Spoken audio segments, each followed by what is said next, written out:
Olá, alunos! Eu sou o professor Marcos, de Arte. Em nossa primeira aula de arte, vamos reforçar o tema central do nono ano, que é ancestralidade.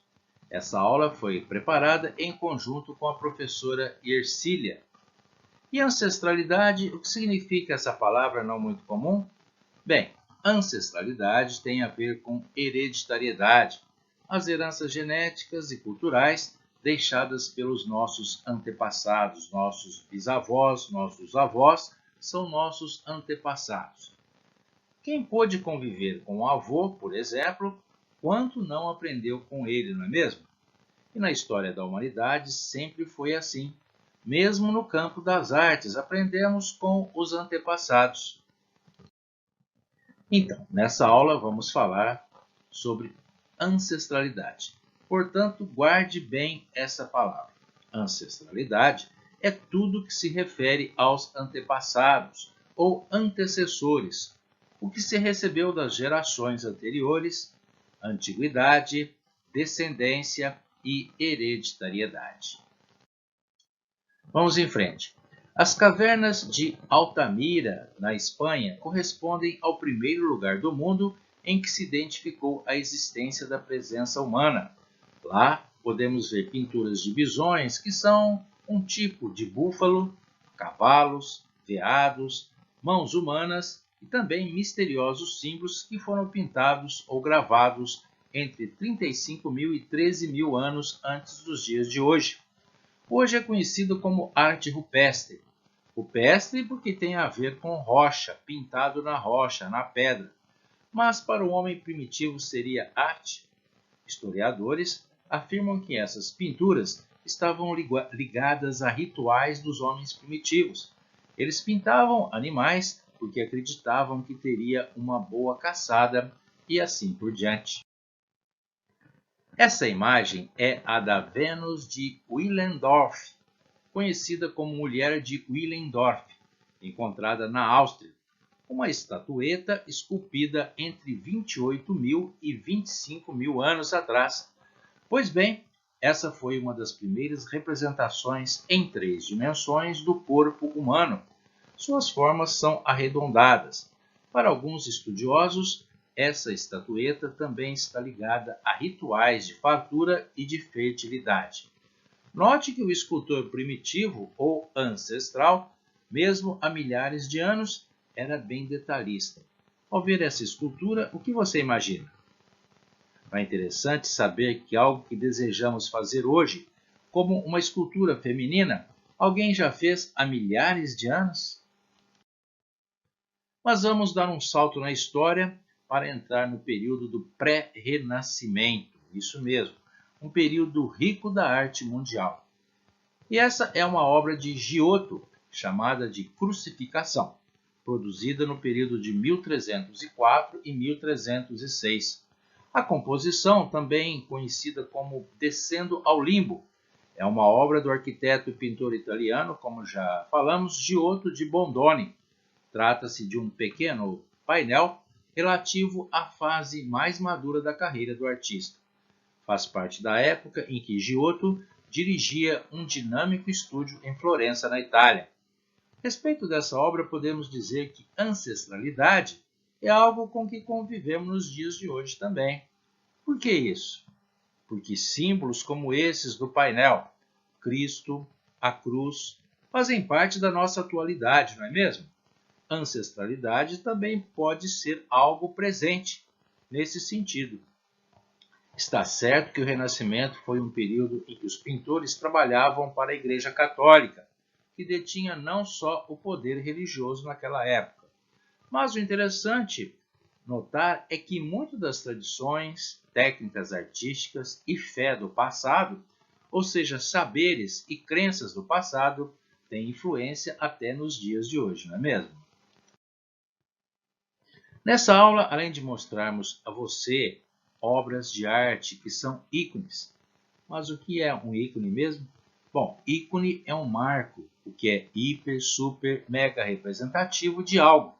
Pois bem, além de mostrar esses ícones importantes, é bom dizer que são também obras ancestrais que continuam nos influenciando.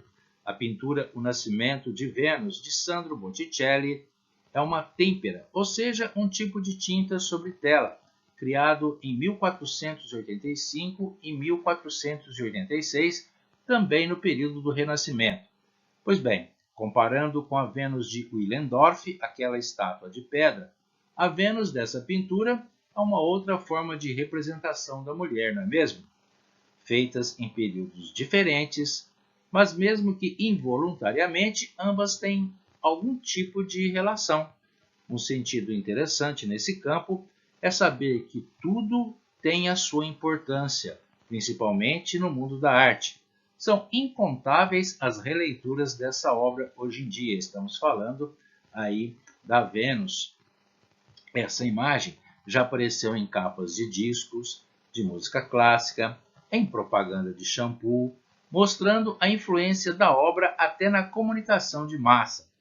Outro ponto a destacar é que, além da Igreja do Renascimento, a elite também financiava os artistas. Essa pintura de Botticelli foi encomendada por Lorenzo de Médici, um estadista famoso do Renascimento que protegia os artistas. Seguindo em frente, esse é um quadro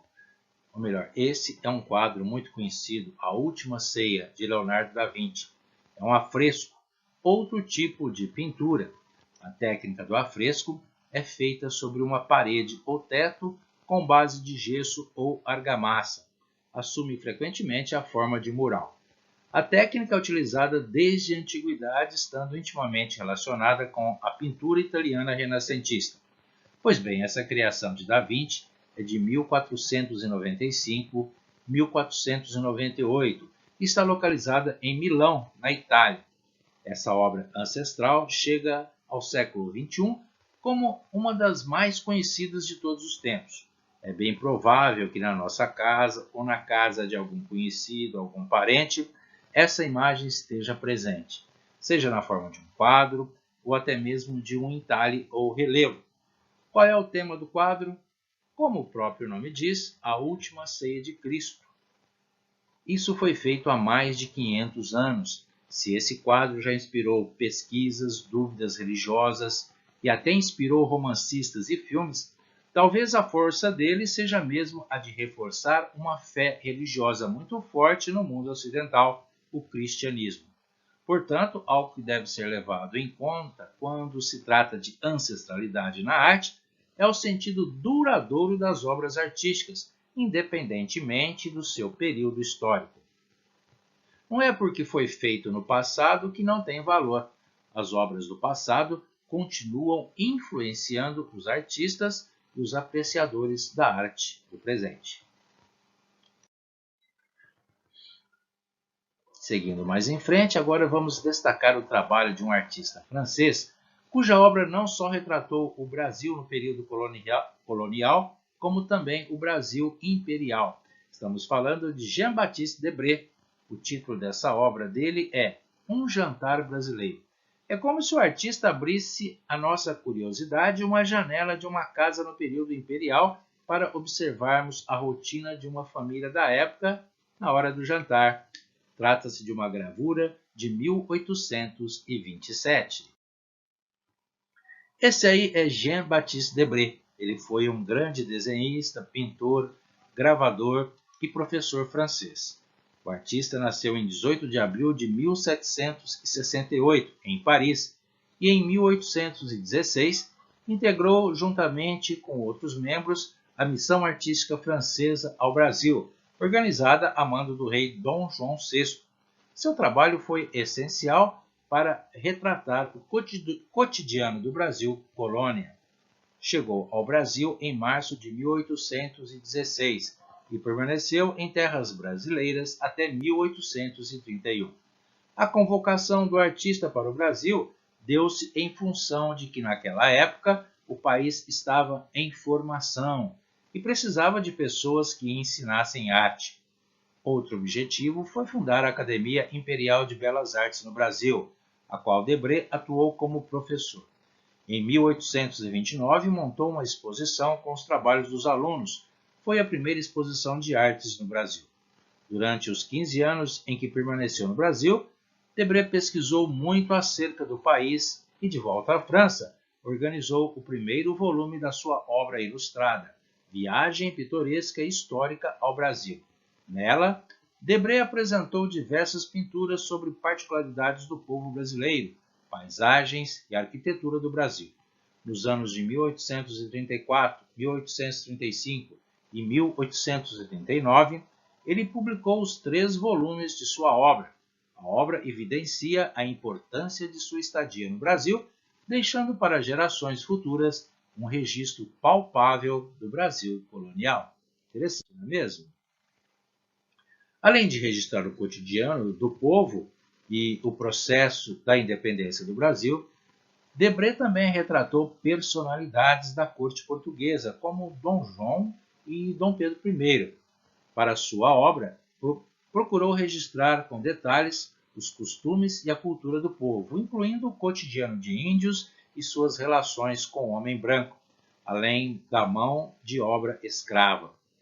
Em diversos desenhos deixou registrado o contexto de famílias na sociedade patriarcal e os diferentes abusos sofridos por escravizados no século XIX. Debré também procurou captar com o máximo de detalhes e impacto cenas. Além disso, retratou com fidelidade as mais variadas espécies da fauna e da flora brasileira. Debré deixou o Brasil em 1831, alegando problemas de saúde. Ele morreu em 28 de junho de 1848. Pois bem, pessoal, vamos falar agora de um dos principais artistas brasileiros de todos os tempos, Portinari. Essa é uma obra dele, Retirantes. Foi produzida com a técnica de óleos sobre tela. Encontra-se no Museu de Arte de São Paulo, o MASP. Cândido Portinari nasceu em 1903 em Brodowski, São Paulo, e morreu em 1962 no Rio de Janeiro. O estilo moderno de Portinari é influenciado pelo expressionismo de Van Gogh, pelo cubismo de Picasso, entre outros estilos. Note que o fato de Portinari admirar pintores do passado como Van Gogh, e aí estamos falando mais uma vez de ancestralidade, foi importante para definir o estilo dele. Importante destacar também que muitas obras de Portinari estão expostas em Brodowski, na região de Franca. Ou seja, o Museu de Portinari de Brodowski pode ser visitado por nós, como já foi várias vezes em excursões escolares. Basta combinar com o professor. Viu, gente, como o melhor da arte mundial está bem perto da gente? Eu acho isso muito legal. Eis outra obra de Portinari. Portinari pintava a sua infância.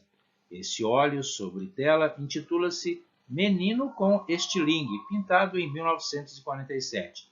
Local de criação, Rio de Janeiro.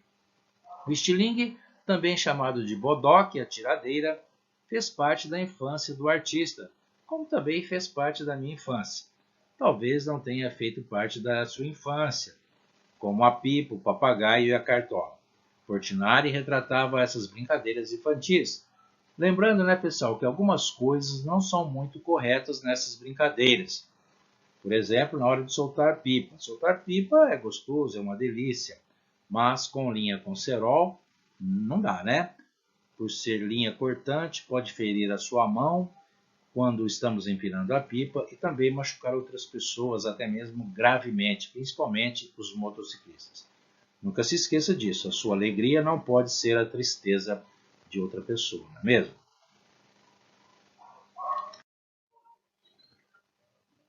Nessa aula sobre ancestralidade, mostrando trabalhos artísticos importantes, ontem, hoje e sempre, vamos encerrar com um quadro moderno que talvez seja o mais conhecido da arte brasileira. É o Abaporu, da artista modernista Tarsila do Amaral. O original foi comprado pela Argentina e está exposto no país vizinho.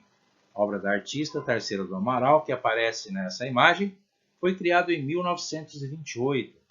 Trata-se de uma pintura óleo sobre lona. Nesse quadro, Tarsila foi fiel ao modernismo, que buscava mostrar temas brasileiros, como os indígenas, e o nosso país tropical, inspirada nos movimentos modernos da Europa, como o cubismo de Picasso. A obra Abaporu ela é até hoje causando certa estranheza por mostrar um corpo humano de forma não muito realista no sentido acadêmico. Imagina com que espanto foi recebido em 1928. Mas esse é um papel da arte também, continuar instigando as percepções humanas, passe o tempo que passar. Em Barretos, o artista plástico Renato Ames Pereira fez da arte a sua profissão. Nascido em Barretos, Renato pintou seu primeiro quadro aos 16 anos. Formado em comunicação social pela Universidade Anhembi Morumbi de São Paulo, Renato, aos 33 anos, dedicou-se totalmente às artes, iniciando uma carreira nacional e internacional. Em 1999, foi um dos 12 pintores de todo o país premiados no concurso 500 anos de arte e design. Em 2000, representou o Brasil em Portugal nas comemorações dos 500 anos do descobrimento. Em 2001, foi escolhido para criar o logotipo oficial de uma importante feira de arte na França. Já expôs em cidades europeias como Paris, Lyon, Chantilly, Troisville e Marseille. Em Barretos, tem uma galeria de arte, Atelier Maison d'Annecy. No ano passado, Renato Ames ganhou o título de cidadão benemérito de Barretos da Câmara Municipal. Parte do trabalho de Renato Ames é voltada a destacar em forma de imagens algumas das riquezas brasileiras, como a fauna, a flora, as cores tropicais e a gente brasileira, seja nos momentos de trabalho, festas ou tradições. As obras de Renato geralmente possuem relevo e muitas delas são próprias para a apreciação tátil pelos portadores de deficiência visual. No final dessa aula, a proposta de atividade é uma pesquisa sobre a vida e obra do artista plástico barretense Renato Ames Pereira. Pesquise no Google, também em vídeos da internet. Com certeza você vai descobrir muito mais sobre a obra de Renato Ames. Para chegar no estágio em que chegou, Renato Ames também recorreu muito ao aprendizado deixados pelos mestres da pintura do passado, os nossos ancestrais. Esperamos que tenham gostado dessa primeira aula. Obrigado pela atenção, bom trabalho e até a próxima aula.